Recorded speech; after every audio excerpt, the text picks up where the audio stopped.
Добре дојде во студио за Радмила Шеќеринска, министерка за одбрана и заменик председател на СДСМ. Има неколку прашања во ова интервју, ќе бидат во склопи прашања на корисниците на Facebook, одиме подоцна со нив, но сите сепак се сконцентрирани и фокусирани на главната тема, промените во владата и генерално промените на политиките на владеачката коалиција, која најави Заев, популарно наречена метла, и незадоволството од перформансите. Сега, клучното прашање, кое постојано се поставува, дали на Заев беше јасно овие 2 години на владењето за сите проблематични политики и сите критики, дали му беа јасни од гласите од јавноста? Прво, на сите нас ни беше јасно во 2016, односно 2017 во јуни, дека влегуваме во базен кој е полн со ајкули, бидејќи имате институции кои што согласно извештаите на Европска комисија и на ОПСЕ се заробена држава и кои не заминале со Груевски ниту во парламент, ниту во Будимпешта. Но и дека влегуваме во држава, во институции на државата во кои каде и да чепнете, кал до колена. И ние бевме свесни дека и граѓаните очекуваа промени токму во тој сегмент. Граѓаните и вчера, и завчера, и денес, и утре ќе очекуваат промени секаде. Затоа што имаме многу мал број на области кај што ќе кажеме, а сега овде е добро, немој ништо да менуваш. И сега јас мислам дека сите си го поставивме прашањето на сам почеток. Дали е возможно кога ќе почнеш со фирма, со невладина организација, со медиум, во ситуација на многу проблеми, дали можат сите веднаш да се решат? Мислам дека чесен одговор и од наша страна во тогашните интервјуа е дека не можеме да превземеме обврска дека се веднаш ќе биде завршено, но дека ќе превземеме обврска буквално да бидат видливи резултатите во сферите во кои што сме се фокусирале. Првата сфера во која нормално се фокусиравме, НАТО и ЕУ, покажа резултати и покажува резултати. И јас сум свесна дека никој нема да рече, ова е доволно. Втората сфера која тиравме паралелно е да ги смениме, да кажам, суштинските проблеми поради кои што и државата ни беше критикувана и ние ја критикувавме државата. Медиуми, избори, партизација, партиски притисоци. И денеска, значи, сите сме заборавиле на таа тема, но верувајте како човек кој бил еве внатре. Не е лесно да менуваш систем кој бил навикнат на целосна контрола, на притисок, на уцени и на молк. Во тој систем... Во овие 2 дела ние успеавме. Добро, во овој систем за кој говорите и кој е дел и наследство од груевизмот, сакате да кажете дека наследството останало. И токму за тие слабости говорам, значи непотизам, тендерски афери, партизирана администрација која се уште и дел од нив за кој говорите, ајкулите или луѓето со груевистички методи кои всушност ја водат политиката или пак онаа администрација, значи сето тоа останало. Тоа сакате да кажете? Дека морало? Не, сакам да кажам дека кога ќе влезете во еден мал сектор, ако се трудите сите проблеми да ги решите, најверојатно нема да успеете ни еден проблем да решите. И ние кажавме дека ќе имаме приоритети. И тие приоритети се да ја нормализираме, ослободиме, демократизираме државата, да обезбедиме членство во НАТО и преговори со Европската Унија, и дека се разбира дека во секој сектор ние треба покажеме видливи резултати дека работите се менуваат. Да, но луѓето ги паметат оние конфликт на интереси, непотизам, повторно ќе се вратам тендерските афери. Ајде кажете ми кои тендерски афери? За да зборувам конкретно. Кочо Андјушев, например, го објавувавме во Нова уште на самите почетоци и подоцна тој излезе во јавност и кажа дека веќе нема да учествува. Така е. Непотизмот. Ги објавувавме непотистичките афери. Јас за непотизмот еве сакам да бидам многу фер со вас, да кажам дека ова за тој дел реално имаме прашање колку и немаме оправдување. И ние таа обврска, таа одговорност, таа вина си ја превземавме. И тоа ќе биде еден од елементите и за кадровски потези кои што ќе ги влечеме. Меѓутоа, понекогаш се станува тема дури и каде што реално немате. Пазете, тендерски афери се зборува во множина, во најголем број од случаите.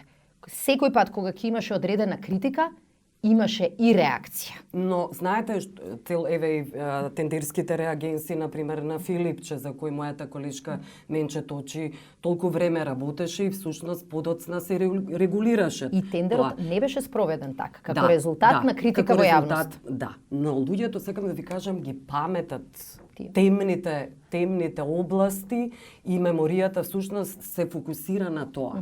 Може се заборава, се заборава. 150.000 луѓе од прилике работат во не е тоа администрација, јавната управа е да кажам. Дали некој од нив, па дури на повисоки позиции што не мора да бидат министри, нема да направи грешка, ќе направи. И имаме често пати постапки на јавни набавки кај што ќе видиме дека некој никого фаворизирал. Ние нема да ја направиме нашава држава преку ноќ да биде Шведска. Нема да ја направиме. Добро. Но првиот чекор е се да објавуваме и тоа го правиме. Тоа е новината на оваа влада. Добро. И второ, кога некој ќе алармира, да влечеме потези. Македонија е мала држава. Секогаш можете за се и се што некого да обвиниме. Ние тоа го научивме од периодот на груевизмот. Ќе ве нападнат 5 дена, ќе бидете на тапет. И после тоа луѓето ќе викаат абе толку што ме зборено, сигурно има нешто. Да. Добро. За жал, мислам дека тука треба и ние како влада и ние како јавност да направиме разлика помеѓу афера и проблем. И таму каде што е проблем да има и лична одговорност и системот да се поправи. Еве околу личната одговорност, вие знаете колку време се споменуваше името на така наречената Мира Дизел или пратеничката Мира Стојчевска. И околу патните трошоци беше револтот, а подоцна и околу непотизмот.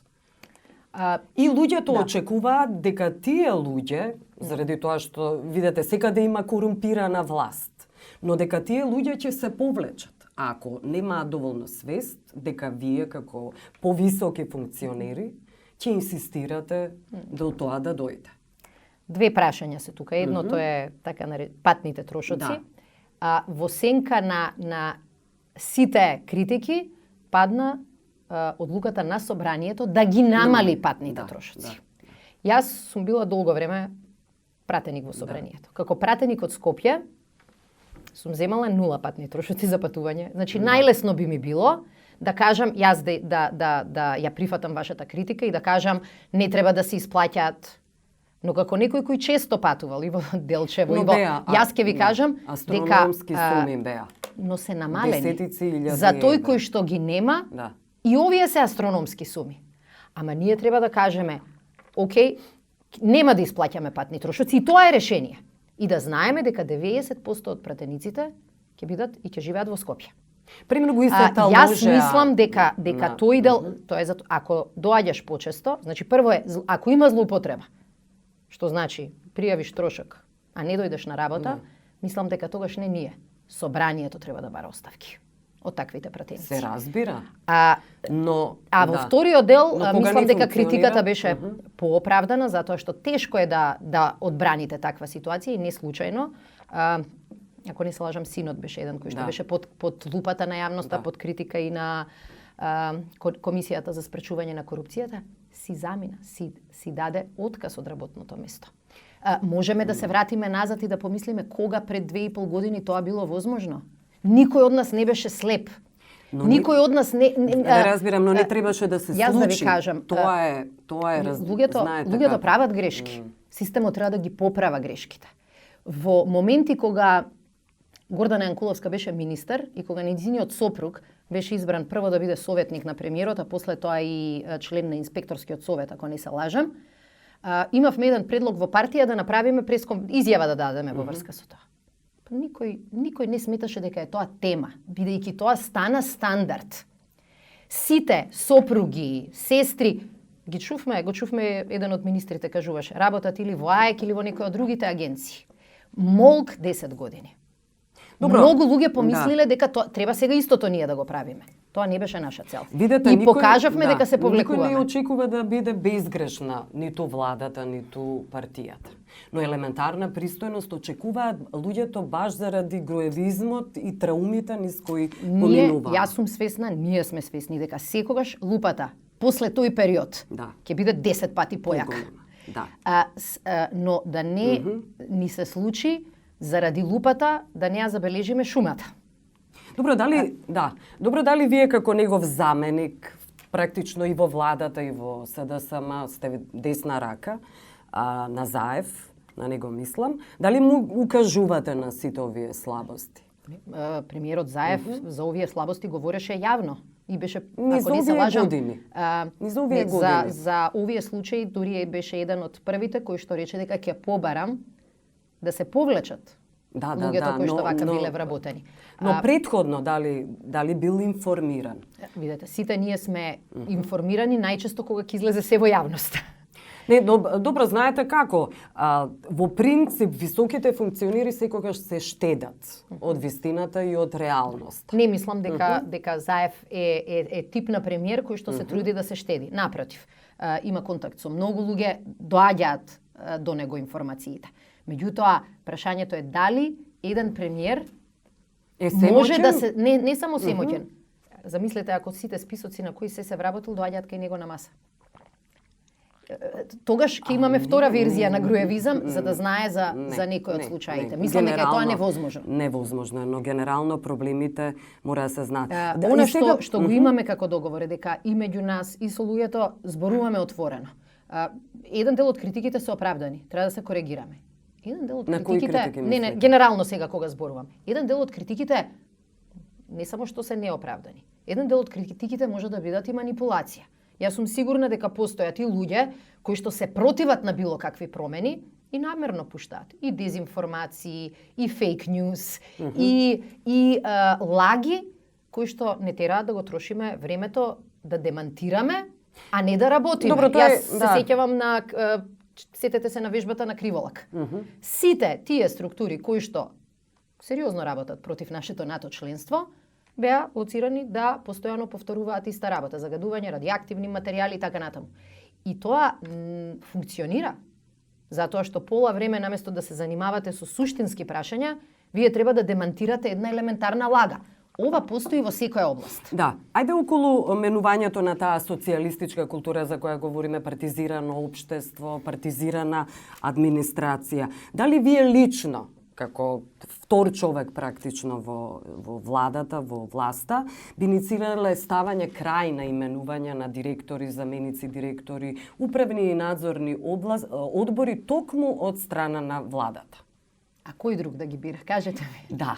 Дали би можело, дали е можно во едно демократско општество, во едно општество кое се стреми всушност кон пазарна економија, тоа да бидат нормални конкурси, каде што ќе испливаат не луѓето кои имаат партиска книжка или се блиски или се фаворизирани од некоја, односно од власта. Дали е тоа можно? Овој дел што велите партизација не ни е остаток од социјализмот, пошто тогаш била една партија, се минувало. Но владата ги именувала и тогаш. Централниот комитет. Не мислам дека комитет. Постои опција некој друг да ги именува. Знаете како, кога одиме на избори, да ги соопшти нивните имења, откако имало конкурс. Значи, еден дел од институциите исто така се бираат на конкурс. Проблемот е што во Македонија се девалвираше институтот конкурс. Знаете како конкурсот и кај многу луѓе постоеше за да се примат пак тие што партијата ќе каже. И многу често треба да убедите квалитетни луѓе да конкурираат за да имате шанси да ги изберете.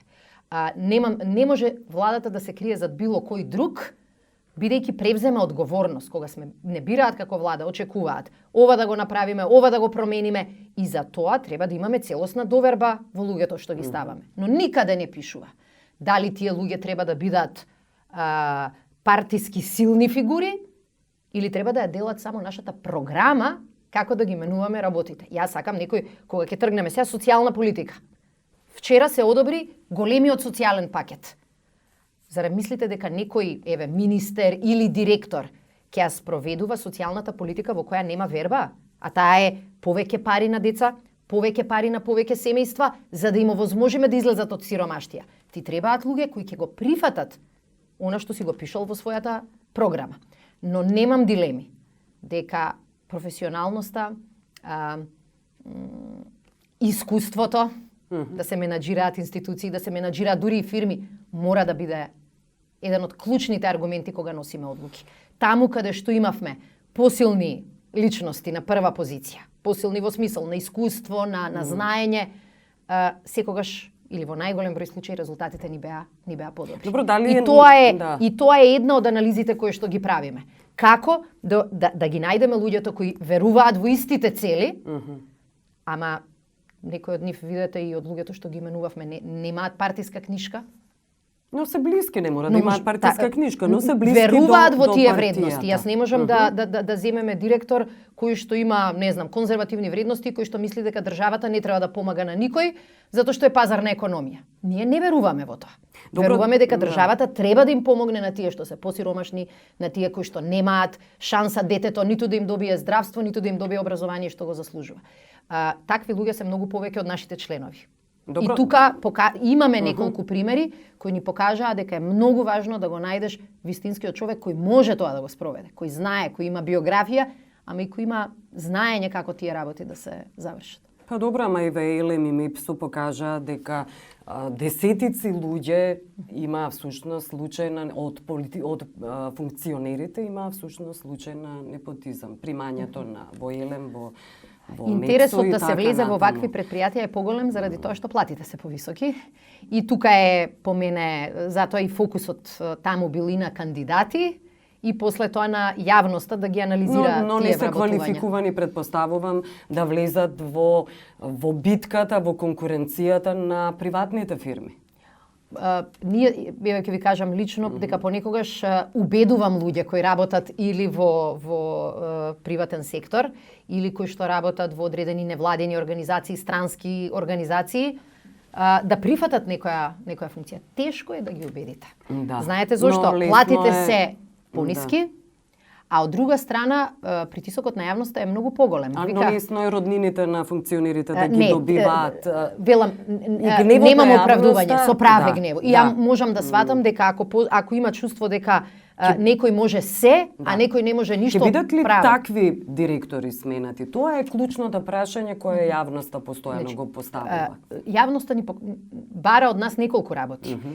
Прво, да има некаква реакција која ќе испрати порака, но од друга страна и да имаме не само директори, министри, први луѓе на различни институции кои што ќе си ја завршуваат подобро работата, кои ќе ги поправаат работите во својот сектор.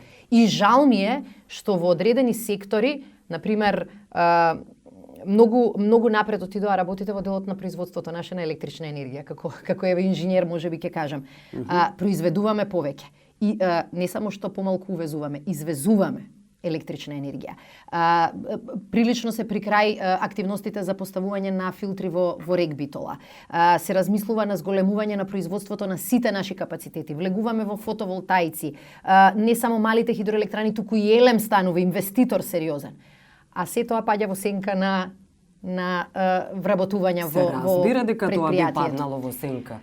Мислам дека мораме да водиме сметка и за едното и за другото. Оти ќе ги бркаме ситните работи, а крупните проблеми ова не се ситни. Не, верувајте. Ситни не се корупција и непотизам и злоупотреби на власта се многу крупни. Ама знаете, злоупотреба на власт имате огромна и имате помала.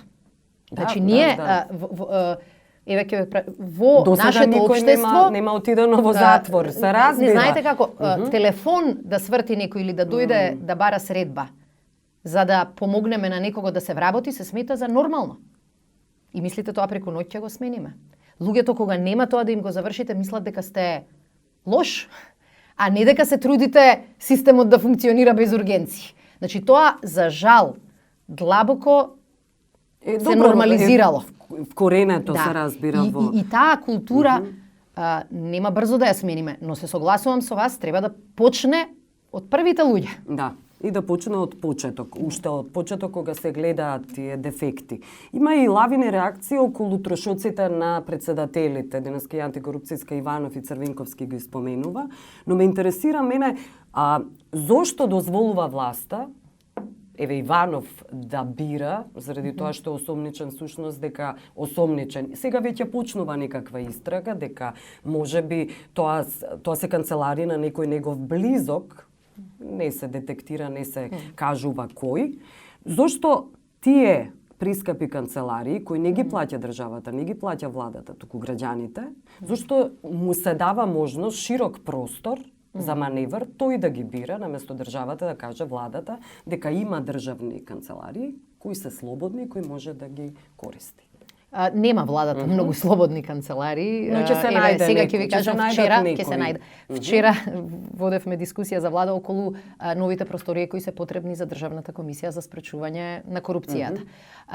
Законот го оставил тоа прашање нерегулирано. И никој до сега тоа прашање не го отворил каква постапка. Ако не се лажам, во Законот за јавни набавки, земањето под наем е едно од ретките теми на кои вели не мораш постапка да имаш, туку практично бараш нешто што ти е најсоодветно. Јас мислам дека не треба да пресекуваме. Државна комисија ако го отвара тоа прашање, тоа треба да се провери, дали постои некој линк, дали е тоа муабет или е вистина. По-генерално е прашањето, мислам, околу проценката на законот, колкави права и колкави очекувања јавност има од своите поранешни председатели. И мислам дека тука слично како со патните трошоци во собрание, како и да се просториите, ако тоа не го решиме и да направиме консензус, ќе имаат или нема да имаат права. Ако имаат права, колку долго ќе траат, дали ќе имаат некаква обврска кон државата и ограничувања процедури, кој одлучува и колку може да троши. Финансиски ограничувања. Има одредени, мислам дека се ограничени со 8% од претходниот буџет, но и тоа прашање треба да се разгледа. Да, и тоа е премногу. Веројатно државата има некакви простории кои може да бидат користени. Генерално, за многу работи оваа држава нема пари.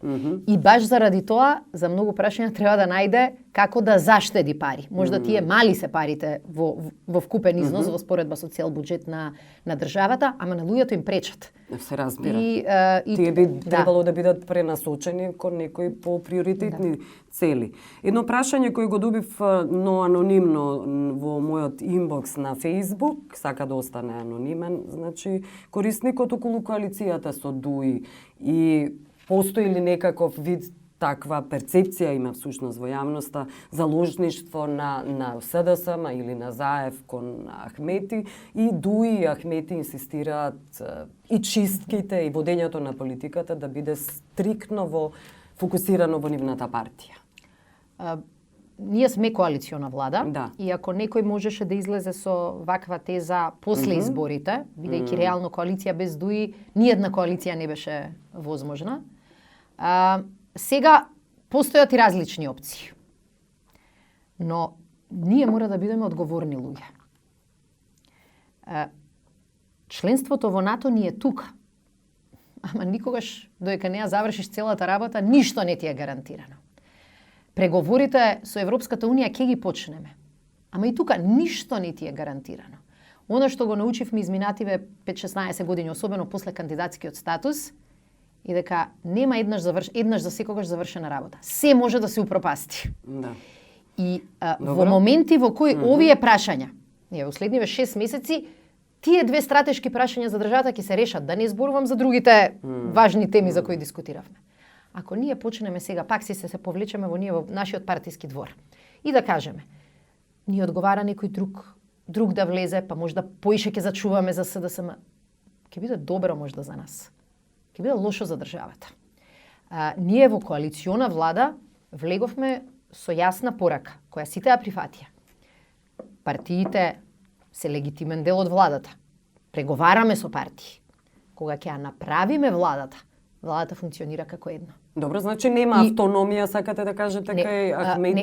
Кај Ахмети има целосна автономија за кандидатите кои што ќе ги дава. Не може СДСМ да му каже кој да биде министер на коалициониот партнер. И тоа функционира во сите Не, за држави. за чистката говориме, за чистката века. Но Тоа е она прашањето. што важи исто така е дека за да имаш функционална влада, нема шериф.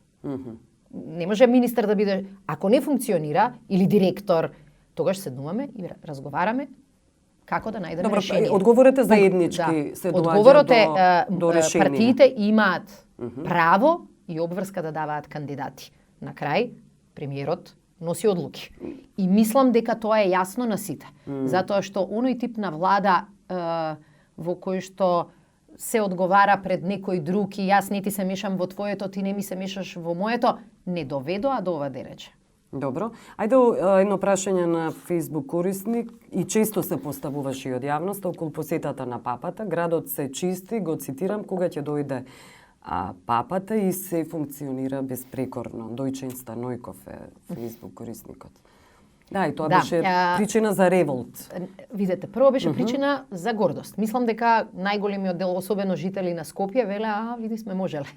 И тоа треба да не охрабри и да ни направи притисок така да биде нормално. Кога дојдов следниот ден на работа и некој од вработените во министерството викаат, леле, колку убав ден. Сите беа позитивни после тој наста. И велам, вика, ако може секој ден да биде ваков, дел од причините зашто беше така е што најголемиот дел од луѓето не беа на работа. Гужвата во Скопје беше избегната. Но тој добро, тип. да. Но факт Градот е дека се исчисти, луѓето на тоа институциите мислат. подобро функционираат. Да. И не е мал залак да организирате посета која ќе помине толку добро.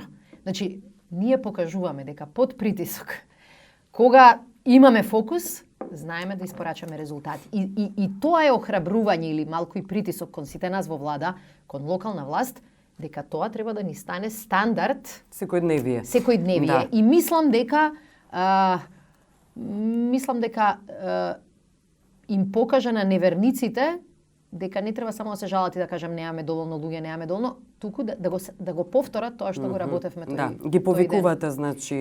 И нас, значи и институциите државни побрзо се координираа, носеа одлуки побрзо, не дозволуваа да се одлагаат проблемите, ги решававме проблемите. И мислам дека тоа е, како да кажам, лекција помалку за сите. Лекција претпоставувам и за Шилегов и Богдановиќ, како треба да изгледа центарот на Сите, градот. директор на комунална хигиена, мислам Да, сите. значи можела и за кој говори Шилегов дека немаат доволно комуникација. Не, проблемите, мислам дека не само во Скопје, во големите градови, се дел систем. Значи ние треба, неќам јас да им се мешам, ама како граѓанин јас сакам да ми биде чисто. Да направиме анализа колку имаме пари, колку имаме луѓе и колку тие објективно можат да чистат. Втората анализа што треба како институции да ја направиме, како да постигнеме помалку да се валка. Затоа што не постои систем кој ќе чисти толку брзо колку што ние ако си ги чуваме навиките. Добро, треба да се денеска надгледа. гледам, Да. ден денеска гледам отварање на врата, и сигурно и вие сте видели тресење на Но граѓаните не треба да бидат обвинувани, Не, за тоа треба да има контрола, значи видете, некаква. Ние како влада водиме политика и мислам дека е добра да ги укинеме драконските казни, да ги намалуваме казните, да имаме прво опомена па казна. Паралелно со тоа мора да оди и некако растење на свесноста. И граѓаните се лути на другите граѓани кои што тоа го прават. Добро, да. И барем сега на Facebook можеме да видиме многу примери како дури луѓе кои што зборат за чистота се први кои ќе ја загрозат. Промената почнува прво, се разбира, институциите, ама и од себе. Од себе, да, но институциите се тие што треба тоа да го изорганизираат. Истиот корисник вели, а арамиите кои требаше да ги апсат, ги пуштија да избегаат, иако Груевски не експлицитно споменат, главната болка на граѓаните, сушност заради тоа што и истрагата покажа нула резултати. Бегството на Груевски создаде реално кај сите граѓани чувство дека ако си бил Бог, продолжуваш да бидеш над законот, но немам дилеми. Дека Груевски на крај ќе заврши во затвор. Во Македонија? Во Македонија. На кој начин? Значи, примерот, погледнете го само со Санадер. Беше во бегство. Траеше долго време. На крајот беше испорачен на правдата и ја служи својата казна во Хрватска. На кој начин тој би бил испорачен, ако Виктор Орбан одбива да биде испорачен? Ние ќе ја продолжиме нашата битка и без разлика на еве, како се вика, песимизам или чувство дека ете, се ќе продолжиме да ги буткаме работите. Сите бевме вака песимисти и кога излегоа бомбите, и ништо не се случи. А мислевме дека но сте сигурна, значи постојат некакви индици дека би бил испорачан. Дека некои работи се неизбежни и дека апсолутно сите сме свесни дека е ова еден од тестовите за нас како држава и за нас како влада. Факт е дека тоа фрли сенка на промените кои се случија, а тие промени се дека се водат, не само што се водат едно чудо постапки. Луѓе добија затворски казни. По прв пат во историјата на нашата земја ние имаме, речиси, ако не се лажам, 20 милиони евра запленет имот како резултат на корупција. Имаме луѓе кои што се можеле да направат во државата и да избегаат од канџите на законот, се или во притвор или со судски пресуди. Добро, но никој не е реално во затвор и затоа, очекувањата се исто така големи. Има луѓе кои што се во затвор, секогаш вниманието е на... Се разбира, за првите луѓе на Груевски, мислам, се уште такви присуди нема и да ги одлежат тие затворски казни, иако се разбира дека извршната власт не може... Знаете која е големата разлика? Немаше и тоа кај граѓаните некогаш создава и лажен впечаток дека работите немаше јавни притварања. Ама ние и вие за тие јавни притварања со помпа, со медиумско оцрнување на луѓето и живување, како што е предметот тортура, ние рековме дека тие не се добра работа. Не, добро. Еден дел од граѓаните дека штом не го видам, знаете дека имаше една информација дека дури тие кои беа пријавени дека се во притвор, дека не биле, имаше муабет низ Скопје, многу силен. Не се во притвор, лажат негде дека се. Заради тоа што не ја продолживме катастрофалната пракса на изживување со притворите. И сите ние кои што сме биле навикнати 10 години да ни активно да ни перат мозок, сега тоа го гледаме како штом нема такво притварање, значи нема претварање, нема процедура, нема акција. Добро, но веројатно и треба да помене време и заробеноста на Сваровски судството се уште е евидентна. Јас кога ги спомнав ајкулите во базенот на почетокот, меѓу другото зборував за одредени функционери во правосудниот систем кои што на секој чекор од 2015 се трудат да спречат истраги, да ја попречат правдата и да ги спасат и себе и своите политички господари. Свесни бевме, па и не сакам да влегувам во имиња, меѓутоа луѓе кои што излегоа во јавност и ни кажуваа дека белото е црно. И сите тие можевме да тргнеме смени некои закони, и чистка, ветинг, реизбор на суди, но политички сакавме. Тоа ќе мора да се случи. Пораката од страна на Европската Унија е дека било каков процес од тој тип секогаш ќе биде оцрнет како политичка смена со нови политички судии. И дека Македонија ќе тоне во таа спирала на меѓусебни обвинувања. И најдобриот судија ќе биде оцрнет дека е партиски ако е во таква процедура. Но треба некакви одговорност мора да има. Не ми се допадна. Најновите потези со оставањето на не само кај не за златната метла, туку во сите институции. Имаше одредени одлуки, например, на повисоките судски органи, кај што покажаа дека за судиите треба да важат други правила. Не сум сигурна дека е тоа исправно. Значи, ако граѓанин може да биде или пратеник или министер, може да добие притвор, не може и судиите да бидат изземени.